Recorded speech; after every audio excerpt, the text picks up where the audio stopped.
ASEAN Dailies. First and the foremost news from Southeast Asia. Good morning, this is Arlene. Good morning, this is Grace. And you are still with us on our ASEAN Daily. This week on the very beautiful Monday morning, we will bring you all the latest scoop on Southeast Asia. The first stop, we want to talk about Indonesia. Last week was a terrible week for Indonesia as they faced a terrorist attack in Jakarta. Well, that's correct. And since then, a lot of public institutions and also shops were warned of being aware and also be careful because you never know when it will be the next attack in anywhere in Southeast Asia, especially. So, according to the police, Baru 9, an Islamic State adherent now based in Syria, he sent money to Jakarta attackers, and then also radicals from Solo, also known as Surakarta, were prominent in the a wave of attacks against these Western targets at the turn of the century, and that includes the bombing on the resort island of the Bali in 2002 that killed about 202 people. Mostly they were tourists. Mm-hmm. And I think the main gist of this discussion is who are this new generation of terrorists. And apparently they already pinpoint that these people are graduates in Indonesia's radical heartland, which is Solo. Mm-hmm. Like you mentioned, the example of Bahru Naim, which is the guy who single-handedly did the bombing in various locations. And what the government found out that he's not a person that is poor and ignorant about religion. In fact, he has become radicalized while attending an Islamic school in Solo. And according to local police and people who knew him, he was born in 1983 to a middle-class family. His dad worked in agricultural affairs division of the local government, and his mom is in fact a housewife. But interestingly, it seems that more and more young people are finding meaning, and they see meaning in radicalization of religion. When it comes to meaning in the religion, it all depends on the personal preference and what they really want to achieve and get out of their own religion. However, when it comes to this particular ISIS group or Islamic whole terrorist group, I will say, it's very strangely the people there, they know how to brainwash those people in the group, and then even though you are not that kind of person before, once you join the group, somehow you are brainwashed to become and to achieve, and also to achieve the purpose of being in the community. So that's the scary part of being in the Islamic, this terrorist group at the moment. Yeah, and when you talk about brainwash, obviously it is the school that is responsible. According to Indonesia's education minister, Anies Baswedan, he said that the growing economic malaise is a factor fueling extremism. Mm-hmm. But he also noted that the number of people involved in militancy is actually not that big. But the sense is that this is coming from the same circle, which is the circle within Solo. But at the same time, so some did argue that this continuing existence of network rooted in known location points to a need for stronger counterterrorism laws. And also Indonesia's national police chief complained last week that police can only arrest suspected militants when they commit a crime, such as buying explosives. So when it comes to preventing all these attacks in the near future, it is also important to really step forward and also investigate even further, not just going after when it happened.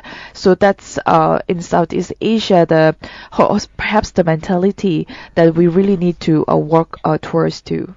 Well, you would assume that Solo is a very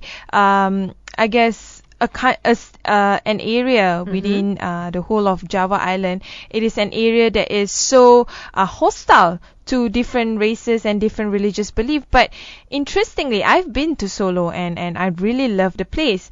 But it's also a breeding ground for religious extremism. But there's also a joke that people say in Solo. They will never bomb Solo. Why is that? It's too beautiful.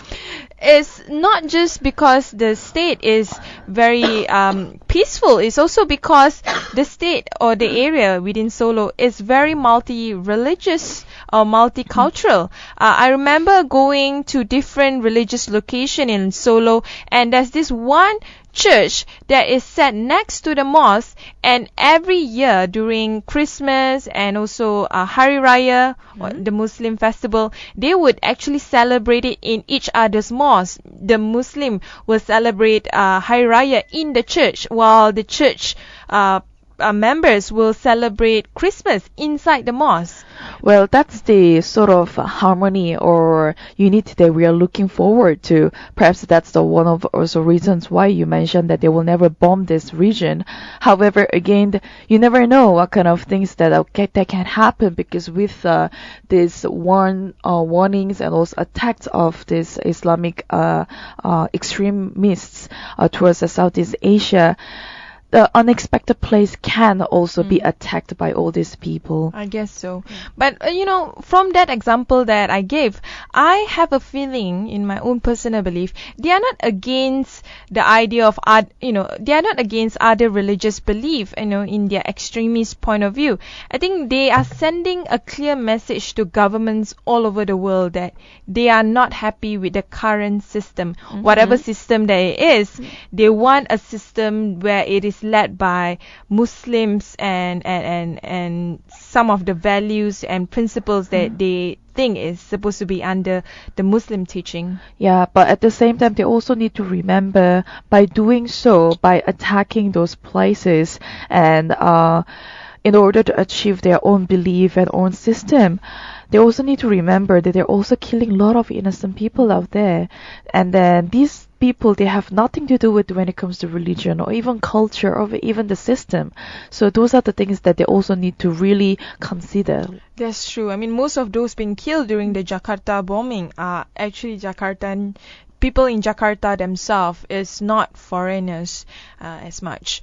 Talking about bombings, we all know something really bad could have happened in Malaysia, but it was stopped earlier.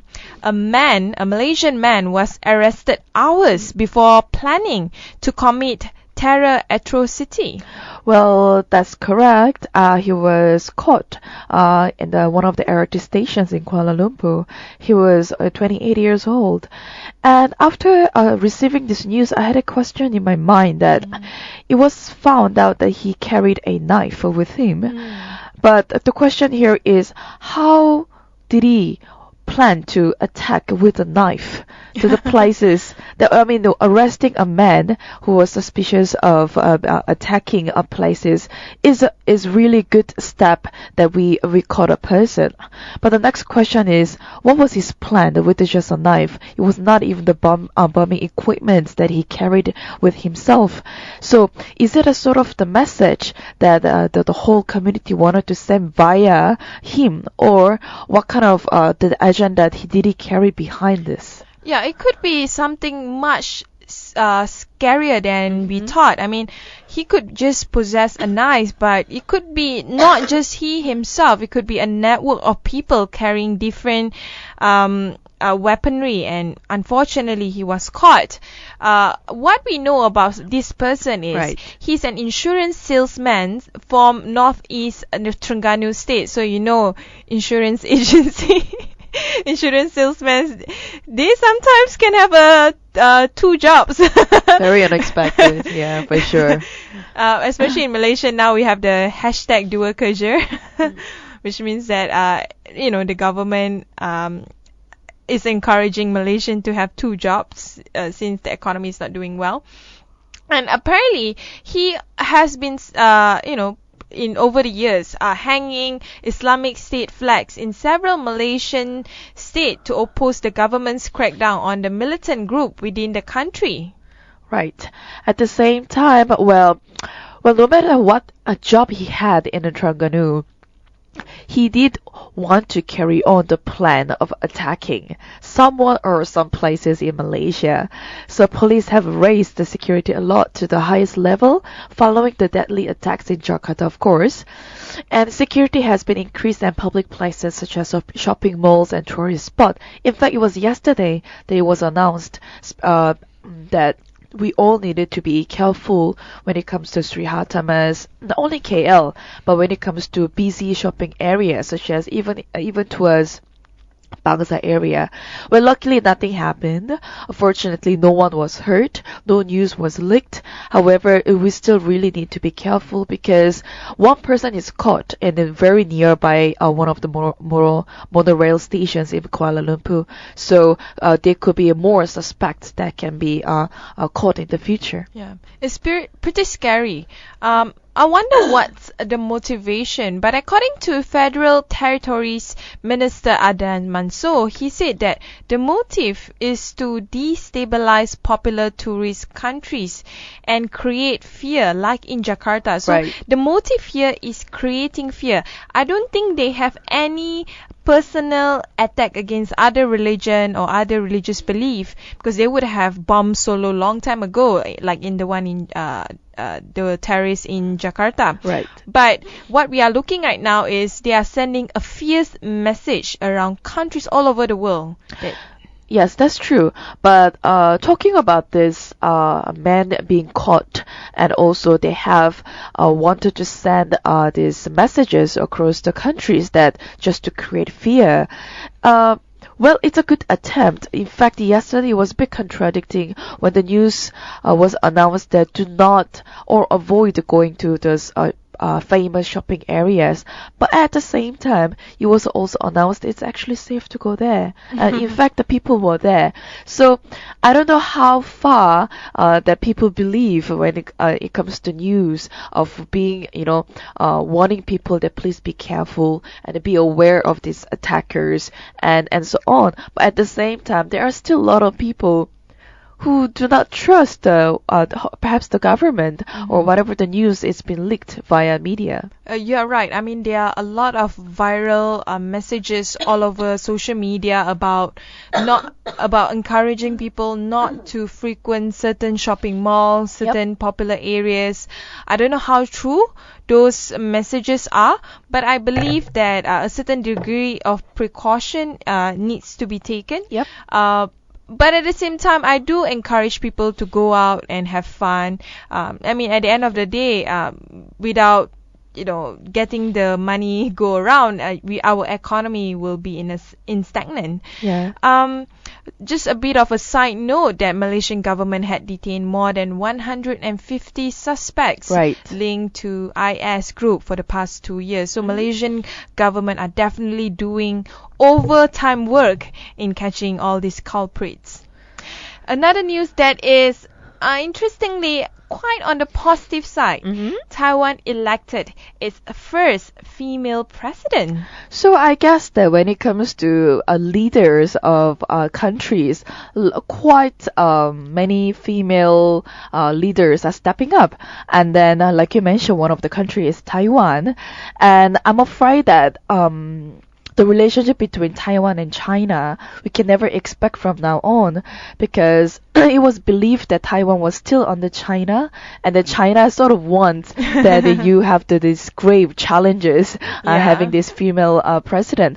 But in fact, she has her own very good plans when it comes to corruptions and also a few other political issues in Taiwan that she really wanted to. I mean, she's been working towards to clean up all those issues in that country, and thus one of the reasons why she gained a lot of popularity and also votes during the election.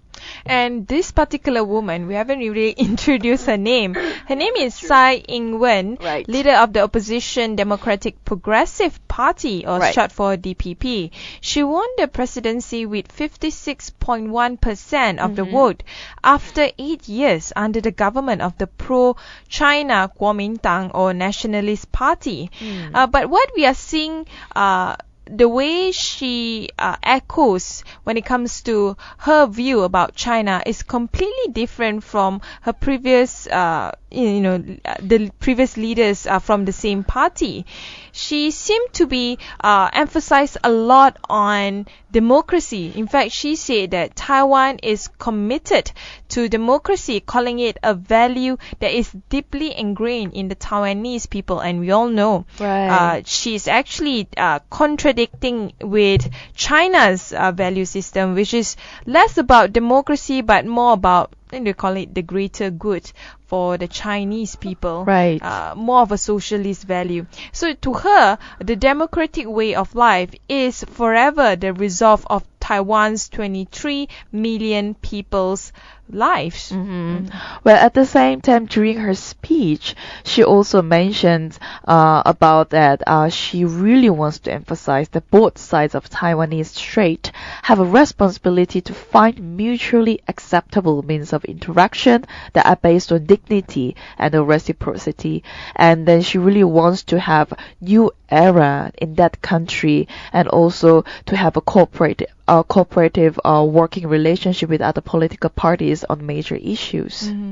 On the side of China, I think she is quite clear about her foreign policy towards China. I see. She said that she voted for DPP because it's very critical for the Taiwanese people. Yep. They have a democratic system, but they will not be influenced by China. Right. In fact, according to her, a 55-year-old Taipei professor, she's not just a politician, but she is in fact a scholar. Even though her view could anger Beijing, which viewed Taiwan as part of China, but to her it is important that Taiwanese people have their own way of life, their own view on issues. Yes. Just a little bit of historical fact when it comes to Taiwan. In fact, this nation, for all practical purposes, it had been independent since the end of Chinese Civil War. It was in 1949. But still, Taiwan was sort of in the power of China, and that's when she really wants to make a change, like we mentioned before, new era in the country, and hope that she can make a change to the nation, and also to influence the surrounding neighbor countries as well. We are definitely looking forward when it comes to how Beijing would react to Taiwan in the coming months and coming years as Tsai Ing-wen becomes the new president of Taiwan. And congratulations. Oh, congratulations. Anyway, we will take a short break. When we return, we will discuss further on the economic side of Southeast Asia.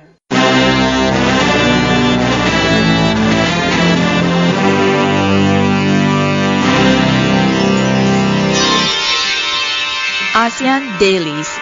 First and the foremost news from Southeast Asia. Hi, good morning. This is Arlene. Welcome back. This is Grace. And you're still with us on our ASEAN Daily. This time we will explore the economic side of Southeast Asia. First stop is in Singapore. Singapore is hoping to make ASEAN to be the ASEAN's data hub. In fact, Singapore's bid to become the world's first a smart nation certainly offers investors a good reason to want to be in Singapore. Well, I have no doubt when it comes to Singapore, especially when it comes to economy. And with AEC, ASEAN Economic Community, is kicked off, and then there are lots of expectations that how ASEAN is going to make their own way to benefit each other when it comes to economic status. And in fact, Singapore, we cannot ignore when it comes to the economic status, no matter how this global economic has not been doing so so well, still the eyes are laid on Singapore when it comes to being a first smart nation, and that's what they are hoping to achieve in near future. Well, the thing is, Singapore is doing very well in comparison to the rest of Southeast Asia when it comes to its economy. In fact, one of the key, I would say, positioning of Singapore is it is definitely in AEC, and this will offer investors both a new Pearl River Delta, China's low-cost manufacturing belt, along with the innovative capital, professional services, and high-tech research hubs like Singapore. Right. Hence, by 2020, according to an analyst group IDC, it predicted that there will be more data bits produced than they are known quantities of stars in the sky. Wow, that's a lot of data. That means investors know that an organization's ability to harness big data in decision making will become even more critical in a smarter age. Hence, you have Singapore trying to position itself as a smart city. So just to go a little bit further in terms of details of being a smart nation, so like a plethora of the smart city across the globe, it runs on data, like you mentioned, that has to be produced, received, and also analyzed rapidly and seamlessly as well.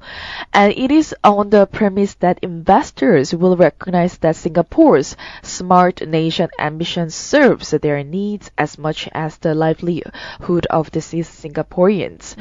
And for Singaporeans, when it comes to living there in their own nations, for them it's quite comfortable, and that their wages are not at the suffering level, and also by having those wages based on what they work, they can still live with their own monthly expenses quite comfortably.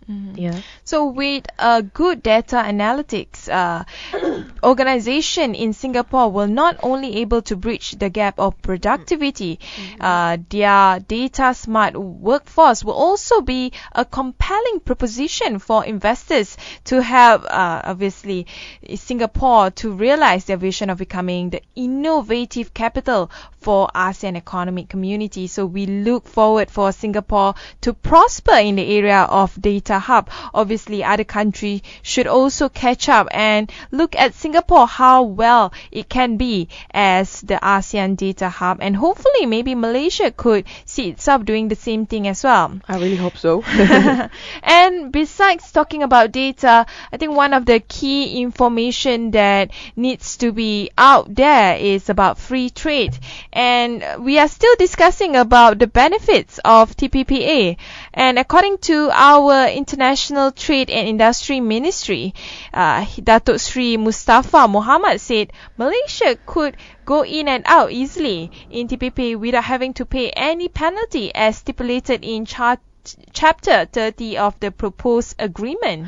Well, this gives me quite a mixed feeling when it comes to his speech, and also whether Malaysia we still have a chance to withdraw from TPPA, because it was pretty an ambitious trade agreement that was being discussed, and also we talked about for the last few months already. And according to him, like you mentioned before, if the agreement is detrimental to the country, we can always scrap after giving 6 months notice. And also it was mentioned during the briefing on the TPP's cost and benefits. Well, of course, when it comes to agreement, there are pros and cons. And then 30 of the proposed agreements, and also 12-page Ponggal Treaty. All those signed agreements, there comes with a commitment requirement. And by looking at this, having this mixed feeling, because we sounded as if we were very committed towards the trade agreement. So no matter there were a still community and group who were against this free trade agreement, but it was concluded, and then the nations are committed to work towards together. So having Malaysia still giving a chance to withdrawing from TPP, I am not so sure at this stage, Arlene. Not so sure about what? Whether whether it is a wise decision to giving a chance to withdraw ourselves from TPPA. I think what it meant here is in one of the clauses in the TPPA that Malaysia can withdraw itself anytime when it feels that it's not benefit to its nation. They have the right to do so. Apparently, it's the only country within the TPPA member signee that can withdraw anytime they want. But obviously, Malaysian government will not do that because when you are committed to a certain agreement, means that you want to be part of the agreement for the long term. Obviously, there is also what is being echoed by Mustapa when he said that the TPP agreement came obviously with a 5,000 pages of appendix should not be viewed as an Aladdin's magic lamp that could strengthen the ringgit or Malaysian economy easily. In fact, we might see the effect very later in the years to come. It's not going to happen right now. Another news about the TPPA is about plastic products. Apparently, according to the Malaysian Plastics Manufacturers Association, the TPPA will create a wider market for its members' products, enhance employment and improve competitiveness. And I'm quite surprised because I never knew that we are actually not that bad when it comes to exporting plastics. Yes. So this TPPA, which could cover 40% of this global output, is also expected to increase trade and investment activities, promote advanced technologies, raise living standard, and enhance environmental protection. And then this is according to the association's president, Datuk Lim Kok Boon. And with that, it's not so bad that we are still part of TPPA. Still, there is a potential when it comes to certain industries, and that of course includes the plastic products export. And according to him, again, he said, we look forward to the government authorities concluding the signing of the TPP as soon as possible. And just a bit of a background on our manufacturing industry. Currently, there are 1,200 plastics manufacturing companies employing a total workforce of 80,000 people. And in 2014, Malaysian plastics industry registered a total turnover of 19.37 billion, with 62% of the total plastic finish products manufactured in Malaysia worth 11.94 billion exported. It seems that we are definitely in high demand, especially from countries in EU, Japan, Australia and Singapore, which are our main export destination. Yes. And we move on to the arts and culture, but before that we will take a one-song break and stay tuned. Hi, my name is Miguel Abdul Hanis. I'm fourth year political science from IIUM. Hi Malaysian, be productive, stay safe, and let's unite for the betterment of Malaysia. You are now listening to Durian ASEAN, the voice of discovery.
You taught me honor. You did it for me. Today you sleep away. You wait for me, my love. Now I am strong. You gave me all. You gave all you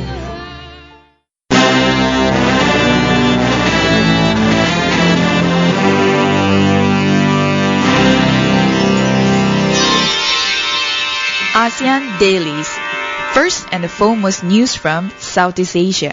Hi, this is Arlene. Wel- Welcome back. Welcome back. This is Grace. And of course, you're still with us on our ASEAN Daily, and this time in the arts and culture side, we will put a spotlight in Rangoon.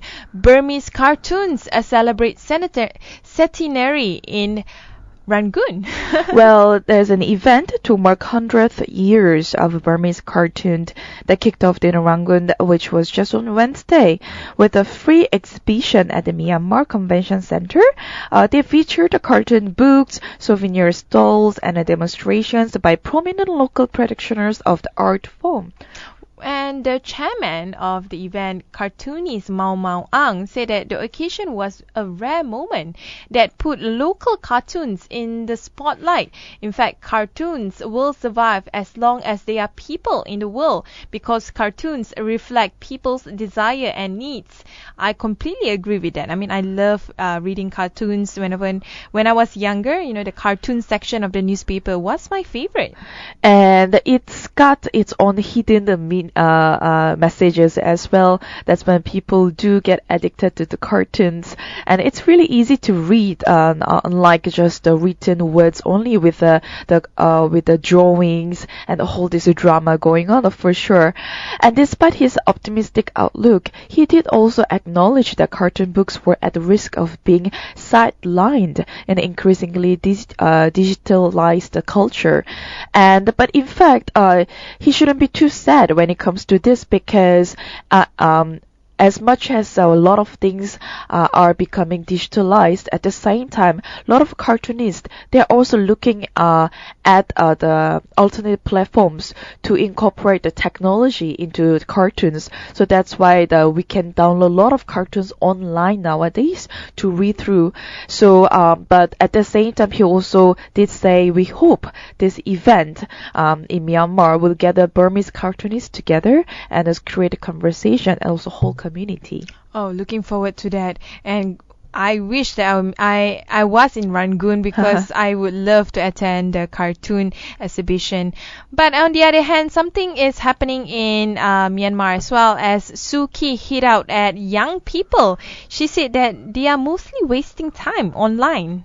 Well, wasting time online, it certainly makes sense because with the invention of Facebook and other social medias, this is sort of our killing time by just scrolling down the posts, and that has perhaps the concern the president of Myanmar that she was forced to spend years of solitude under the house arrest. That was her the historical fact, and then she has hit out the young people that wasting time on the computer games and social networking, and perhaps that can give a lot of mixed feedback from the public nowadays. Yeah, I mean, she wrote about it in a public letter to the Nobel Myanmar Literary Festival posted online. Right. She said that our lifestyles are changing nowadays as technology improves.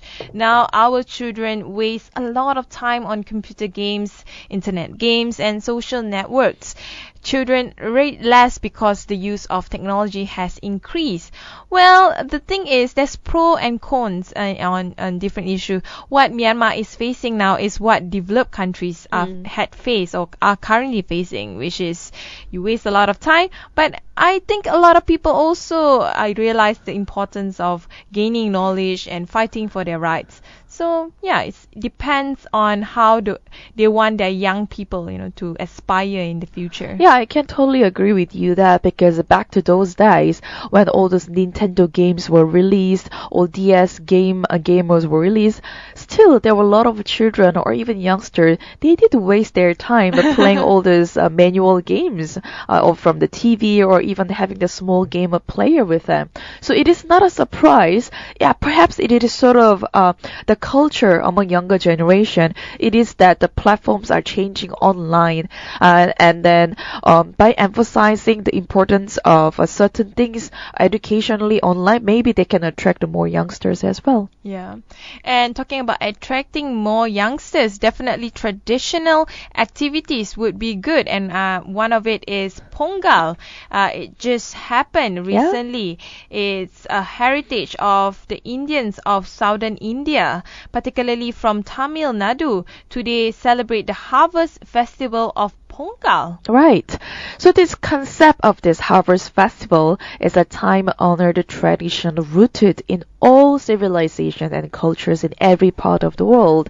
So as long as there are crops and grains, the harvest festival is bound to exist, and that happens in an Indian culture. So it's like Thanksgiving festival. Oh yeah, that's a good way to put it. Thanksgiving festival, and it's of course in honor of nature's offering. They bring us food and shelter and everything that is good for our nourishment. Right. And signal the start of the Tamil Thai month. Oh, that's interesting. And also, its name literally translates to boiling over, in which an earthen clay pot is used to boil rice with milk and sugar, and until it boils over, it's the sweet rice. That's the end product that we can taste. Well, I will never want to miss another Ponggal again. Maybe next year. Sure, we'll attend it. Okay. Anyway, that's all from today. Thanks for listening to us, and this is Arlene signing off. But before that, I would like to let you know that please go on our Facebook and like our Durian ASEAN, and go to our Twitter and Instagram to check for the latest information and updates from Durian ASEAN. Do drop by our website durianasean.com for more information and content. And if you're on the go and you have no access to our website, then do download our Durian ASEAN app.